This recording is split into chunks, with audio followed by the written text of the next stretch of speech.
ये सावधानी रखना है कि जहां पर आपको सांप ने काटा है, यहाँ पर सांप ने काटा है, तो यहाँ पर आपको टॉर्निकेट बांधना है, धागा बांधना है, एक धागा कस के बांधना है ताकि वो उसका एब्जॉर्प्शन ना हो, क्योंकि एक बहुत फास्ट एब्जॉर्प्शन होता है, खून में पूरा फैल जाता है, जहर फैल जाता है, तो बहुत ज्यादा कंडीशन खराब होती जाती है। तो ये करना है आपको, और जितना ज्यादा हो सके यहाँ पर को कट लगा दीजिए, कट लगा के खून को बहने दीजिए। जितना ज्यादा खून बहेगा उतना ज्यादा उसका जहर भी बहेगा। ठीक है, एक ये इलाज है, ऐसा करना है। और आपको इमीडिएटली हॉस्पिटल में जाना है या डॉक्टर को बुलाना है, तो वैक्सीन लेके आएंगे वो, या वैक्सीन आपको देंगे। ठीक है, टीका लगाएंगे। और क्या क्या करना है, उसके अलावा आपको और क्या करना है, जैसे ट्राइबल बेल्ट के जो बस्तर के लोग होते हैं, उन लोगों ने एक तरीके से अपना एक नया ट्रेडिशनल नॉलेज वो किया है कि वहाँ पर एक असील मुर्गी होता है, वहाँ पर मेनली बस्तर में पाया जाता है। असील जो होता है, जो फाइटर के लिए यूज करते हैं, है ना, तो वो क्या करता है, उसके जो वेंट होता है पीछे तरफ, जहाँ से वो वीट निकालता है, तो फीसेस निकलता है, उस वेंट में क्या होता है, एक वैक्यूम कैपेसिटी होती है। क्या होती है? वैक्यूम कैपेसिटी होती है। तो उसको जितना, जिस आदमी को सांप ने काटा है या जिस जानवर को सांप ने काटा है, उस जगह पे आप उसके वेंट को लगा दीजिए, तो वो खून से क्या खून को खींचता जाएगा, खून को खींचता जाएगा और एनिमल मर जाता है। जैसे मुर्गी मर जाएगी, मरते जा रही है, और तब तक आपको करता है जब तक कि मुर्गी जिंदा ना रहे। समझ रहे हैं आप लोग मेरी बात, कि तब तक आपको करना है। इसका मतलब ये हुआ, अगर मुर्गी मरती गई तो मतलब जहर अभी भी है शरीर में, आपके जहर में अभी भी, शरीर में आपके जहर अभी भी है। और एक टाइम ऐसा आएगा जब आपके शरीर से पूरा खून, जब आपके शरीर से खून निकालता रहेगा, लेकिन फिर भी मुर्गी जिंदा रहेगा। तो इसका मतलब ये जान लीजिए कि अब आपके शरीर से जहर निकल चुका है। समझ आया? एक तरीका ये है जो गांव में अपनाते हैं। कई बार हॉस्पिटल बहुत दूर है, तब उस कंडीशन में क्या करते हैं, जितना ज्यादा हो सके कट लगा दीजिए, आप कट लगा दीजिए, खून को बहने दीजिए, क्योंकि जसपुर में ये कॉमन प्रैक्टिस है। जसपुर एरिया में तो रोज सांप निकलता है, रोज सांप लोगों को काटते हैं, कई लोग मरते हैं, कई लोग बचते हैं। तो एक ये इलाज है। और दूसरा हो रहा है कि आयुर्वेदिक भी मिलता है, नाजा 200 के हिसाब से, जो ग्वाले लोग, जो चरवाहे लोग अपने पास हमेशा रखते हैं। सांप देख लिया, सांप ने काटा, तो वो चरवाहा लोग क्या कर लेते हैं, प्राथमिक रूप से उपचार है वो, फाइनल उपचार नहीं है। नाजा 200 करके होम्योपैथिक दवा मिलता है, होम्योपैथी के दुकान में नाजा 200 एक टेबलेट फॉर्म में आता है, तो वो भी करते हैं। ठीक है, तो ये मैंने आपको बताया कि क्या कैसे हम पहचान सकते हैं। और एक चीज और रहता है उसमें कि जो फैंग जो होता है, जो उसका फैंग जो बोलते हैं, जिससे वो काटता है, सांप जो काटता है, they are hollow like hypodermic needle, वो एकदम पतला निडिल जैसे होता है। और जो जहरीला नहीं होता, उसका छोटा होता है और मोटा होता है। ठीक है, और इसका जो हैबिट होता है, जो उनका आदत जो होता है, जो जहरीला सांप होता है उसका आदत होता है, वो जनरली जो नॉक्टर्नल होता है, रात के निशाचर होते हैं। ठीक है, रात में निकलता है। और टीथ मार्क एक और पहचान है कि जहरीला सांप ने नहीं काटा है, तो मतलब ये पता चलेगा आपको 2 दांत के अलावा आसपास और 5-6 दांत का निशान मिलेगा। 2 दांत के अलावा 5-6 दांत का निशान अगर मिलता है तो आप जान लीजिए आपको वो जो सांप ने काटा है वो जहरीला नहीं है, वो जहरीला नहीं है। तो ये इस तरीके का आप थोड़े से, आप अगर आपको आइडिया रहेगा तो आप अपने आप को बचा सकते हो, आप अपने मवेशियों को बचा सकते हो, अपने पड़ोसियों को बचा सकते हो, अपने परिवार के लोगों को बचा सकते हो। तो इसका जो वैक्सीन जो आता है वो पॉलीवैलेंट भी होता है, मोनोवैलेंट भी होता है। तो जनरली पॉलीवैलेंट को यूज करते हैं, क्यों? क्योंकि लोगों को पहचान नहीं रहती कि किस टाइप के सांप ने काटा है। तो अगर आपको एग्जैक्ट नॉलेज है कि भाई इसको कोबरा नहीं काटा है, तब आप केवल कोबरा का वैक्सीन दोगे। लेकिन कभी कभी लोगों को जानकारी नहीं होता है, सांप ने काटा है, लेकिन हमको नहीं पता भाई वो कौन से सांप ने काटा है, तो उस कंडीशन में आपको पॉलीवैलेंट वैक्सीन देते हैं और उससे ठीक हो जाता है। शर्त यही है कि आपको जितनी जल्दी हो सके, एज सुन एज पॉसिबल, आपको हॉस्पिटल पहुंच जाना है या पेशेंट को पहुंचा देना है। अब आपको बताऊंगी importance of herbal medicinal therapy for pig farming. Ethno veterinary medicine जिसको हम लोकल लैंग्वेज में बोलते हैं कि औषधि पौधे का उपयोग करना प्राथमिक रूप से उपचार करने के लिए। So this is the system of folk belief, knowledge, skills, techniques and practices pertaining to the health care of animals which is rarely confined and transmitted orally from the generation to generation. इसका मतलब ये होता है, एक ऐसा system है ये जो ट्रेडिशनल नॉलेज है, जो बहुत ज़्यादा विकसित नहीं है, बहुत ज़्यादा विकसित नहीं हुआ है। क्यों? क्योंकि उसके बारे में हमको बहुत ज़्यादा जानकारी बुक्स में नहीं है, लेकिन because of due to experience, हमारे पास एक्सपीरियंस होने, अनुभव की वजह से ओरली एक जनरेशन से दूसरा जनरेशन, जैसे गांव में आपको पता है कि नीम की पत्ती खाने से आपकी पेट की कृमि मरती है। एक आपके दादाजी ने कहा, अब उसके दादाजी को फॉलो उसके पापा ने किया, अब उसके पापा ने, उसके बाद उसके बेटे ने फॉलो किया, तो मतलब एक जनरेशन, दूसरा जनरेशन, तीसरा जनरेशन हो गया ना। लेकिन नीम की पत्ती कृमि का काम तो करता है, कृमि को मारने का काम तो करता है, लेकिन कैसे मारता है हमको नहीं पता, लेकिन मारता है इतना जरूर है। तो क्या हुआ, ये बुक से तो हमको नहीं मिला ना, किताब से नहीं मिला, एक आदमी ने बताया, दूसरे के पास गया, दूसरे ने बताया, तीसरे के पास गया, तीसरे ने बताया, चौथा के पास, तो जनरेशन टू जनरेशन एक दूसरे के पास वो ट्रांसफर हो रहा है। किसके लिए? For the benefit of the patient, हमारे फायदे के लिए।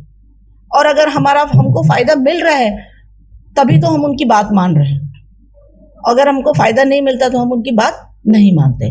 तो ये सिस्टम ही एक ऐसा है जो एक समूह के द्वारा बनाया गया है, जो बेसिकली ट्राइबल बेल्ट में किया जाता है और एक समूह के द्वारा होता है, और that is the practice and transmitted by orally from generation to generation. ये देखिए, एक गाय बना हुआ है, गाय का चित्र है। अब इसमें आप लोग पिग भी रख सकते हो, इस जगह में पिग भी रख सकते हो, ठीक है, मतलब सुकर भी रख सकते हैं आप लोग इसके जगह पे।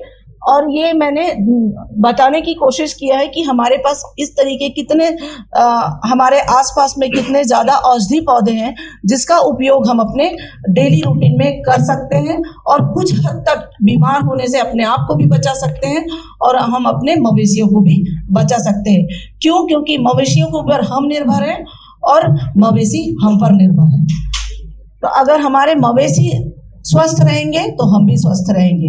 क्यों? क्योंकि हम लोग उसी से उसका मांस खा रहे हैं, उसका अंडा खा रहे हैं, उसका दूध पी रहे हैं। तो हमको क्या करना है, हमारे साथ साथ हमारे मवेशियों को, हमारे एनिमल्स का भी हमको ध्यान रखना है। तो ये सारी चीजें जो मैंने आपको यहाँ पर दिखाया है, कुछ चीजें आपके घर में, आपके किचन में अवेलेबल है। क्यों? आपके घर में नीम अवेलेबल है कि नहीं? नीम आपके गांव में मिल जाएगा, आपके घर के आसपास। तो आपको पता है नीम को क्या बोलते हैं? नीम को गांव का दवा खाना बोलते हैं ना। नीम को क्या बोलते हैं? गांव का दवा खाना। क्यों बोलते हैं? क्योंकि नीम का हर पार्ट को, हर भाग को उपयोग में लाया जाता है, चाहे वो जू किलनी को मारने के लिए हो, चाहे वो घाव के भरने के लिए हो, चाहे वो पेट की कृमि को मारने के लिए हो, चाहे वो क्या हो, एंटीबैक्टीरियल हो, एंटीसेप्टिक हो, चाहे वो दातुन के लिए हो, चाहे वो माउथ वॉश के लिए हो, इन सब चीजों का हम उपयोग करते हैं। चाहे वो नीम का ऑयल भी बनता है, वो इंसेक्टिसाइड के लिए होता है, और आजकल तो पेस्टिसाइड भी बनने लगा है क्रॉप को प्रोटेक्शन करने के लिए। तो ये इतनी ज्यादा इसकी उपयोगी पौधा है, ये इतना ज्यादा उपयोगी ट्री है ये, इसीलिए इसको गांव का दवा खाना बोलते हैं। तो जो नीम को कॉमनली हम नीम बोलते हैं, और साइंटिफिक लैंग्वेज में हम इसको अजाडिरस्टा इंडिका बोलते हैं, जो वुंड हीलिंग के लिए काम करता है, जू किलनी को मारता है, स्किन डिजीजेस में सोराइसिस वगैरह जो होता है उसको ये खत्म करता है। दूसरा आ जाते हैं एलियम सटाइवम। एलियम सटाइवम जिसको हम लहसुन बोलते हैं। लहसुन आप हर घर के किचन में है, और ये लहसुन बहुत कामगार होता है। ये जो होता है इंफेक्शन में, अगर कोई इंडाइजेशन का प्रॉब्लम होता है तो इंडाइजेशन को ठीक करता है ये। और क्या करता है? आपके वजन को कम करता है। और क्या करता है ये?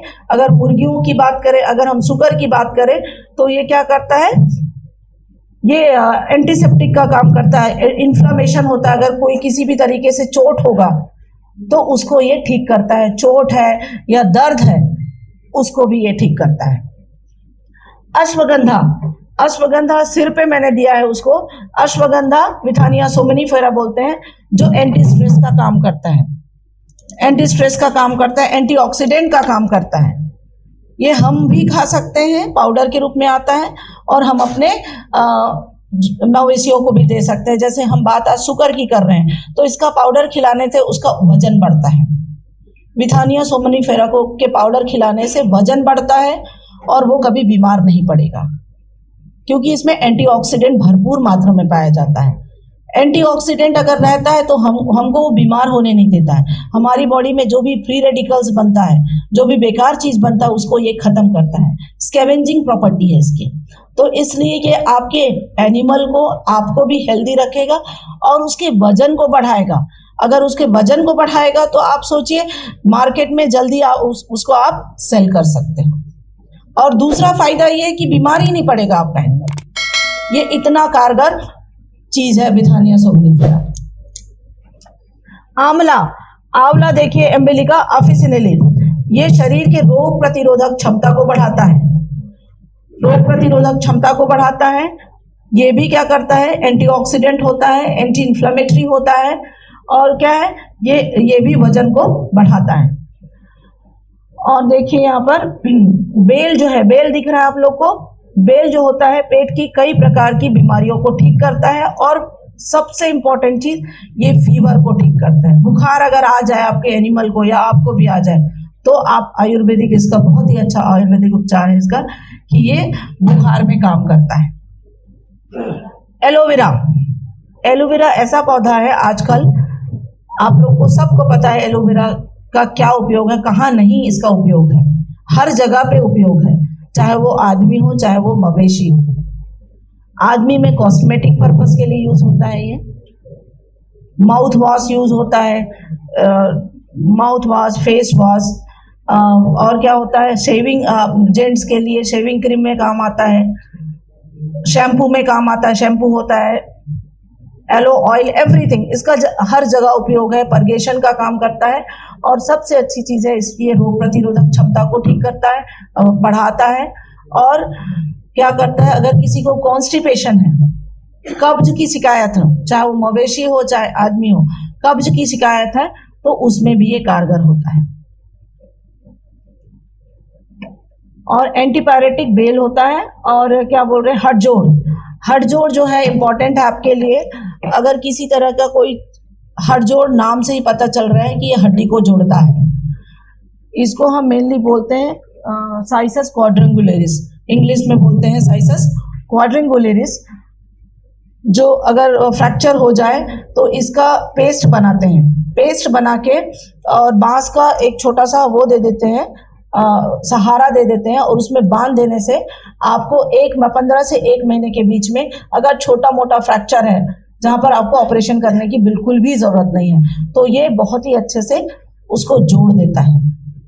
हड़जोड़ इसको बोलते हैं।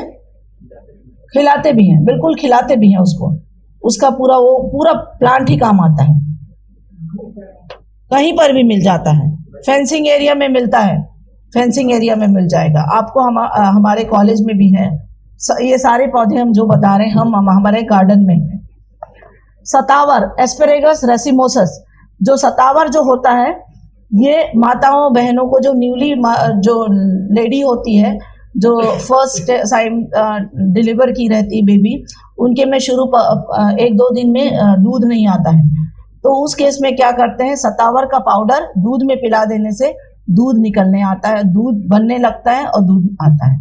और वैसे ही आप हमारे गायों में भी आप इसका उपयोग कर सकते हैं, सतावर का पाउडर पिला के। करोंदा जो होता है, ककरोंदा जो होता है, करोंदा हमारे शुगर में भी फुट एंड माउथ डिजीज होता है कि नहीं होता है? होता है ना। तो ग्लिसरीन को तो आप माउथ में कर सकते हैं, माउथ वॉश कर सकते हो ग्लिसरीन लगा के, जो अल्सर होता है उसको। और पैरों के लिए क्या करते हैं, एक बार वो पीपी वाटर, लाल पानी बोलते हैं, सुना है आप लोगों ने, लाल पानी जिसको पोटेशियम परमैंगनेट बोलते हैं। ये पोटेशियम परमैंगनेट को बहुत ज्यादा मात्रा में नहीं करना है, 1% में आपको नॉर्मल सलाइन में मिला के वॉशिंग करना है, केवल वॉश करना है। उससे ज्यादा कंसंट्रेशन में आप अगर उपयोग करते हैं तो वो क्या कर देता है, जला के रख देता है स्किन को। उसमें वॉश करने के बाद अगर आपने करोंदा का पेस्ट बना के आपने उसमें लगाया तो बहुत ही जल्दी उसका घाव भर जाता है। तो ये इसको बेसिकली हम इतना ऐसे करते हैं। और जो कुछ ऐसी दवाइयां हैं, ऐसा औषधि है जो बहुत ही फेमस है, बहुत ही डिवाइन हर्ब है, जिसको हमारे लिए बोलते हैं कि धरती पे ये एक वरदान के रूप में है ये। तो जैसे कि गिलोय, गिलोय टिनोस्पोरा कार्डिफोलिया बोलते हैं इसको। कोरोना में तो हम सभी ने इसका काढ़ा पिया है, जाने अनजाने में ही सही पर काढ़ा पिया है। आप लोग, कुछ लोग पिए होंगे, कुछ लोग नहीं पिए होंगे, लेकिन कोरोना में बहुत कारगर आया है ये। क्यों कि कोरोना, आपको पता है कोरोना क्या करता था, हमारा पूरा इम्यूनिटी को खत्म कर देता था, हमारे लंग को पूरा डैमेज करता था, फीवर इतना आता था, शरीर पूरा कमजोर होता था। तो ये गिलोय का काम क्या होता था, इसको अमृता भी बोलते हैं। तो ये हमारी इम्यूनिटी को बूस्ट करता था और जो फीवर होता था उसको ठीक करता था, बुखार को, डाइजेशन, डाइजेशन को ठीक करता है। आईज की जो प्रॉब्लम, कई लोगों को ज्यादा स्टेरॉइड लेने की वजह से आईज में प्रॉब्लम होता था, उसको भी ठीक किया। और क्या है, ये एंटी एजिंग प्रॉपर्टी भी है। एंटी एजिंग प्रॉपर्टी है, जो लोग ज्यादा दिन तक जीना चाहते हैं, जो आयु, क्योंकि ये पौधा जो होता है आयु प्रदान करता है, ये आयु प्रदान करता है, आपको उम्र देता है, ये एंटी एजिंग प्रॉपर्टी है ये। This is the full of antioxidants. Helpful in diabetes, जिसको मधुमेह के रोगी होते हैं, उसको इसका तना को पिलाते हैं। तना मेनली इसका जो उपयोगी भाग होता है, तना को छोटा छोटा कट करके बॉईल करके देते हैं। मतलब आपने 2 ग्लास पानी किया, 2 ग्लास पानी में हाफ ग्लास अगर बचा, उसको उतने को आपको पीना है, तभी आपको आपके ब्लड शुगर को भी ठीक करता है।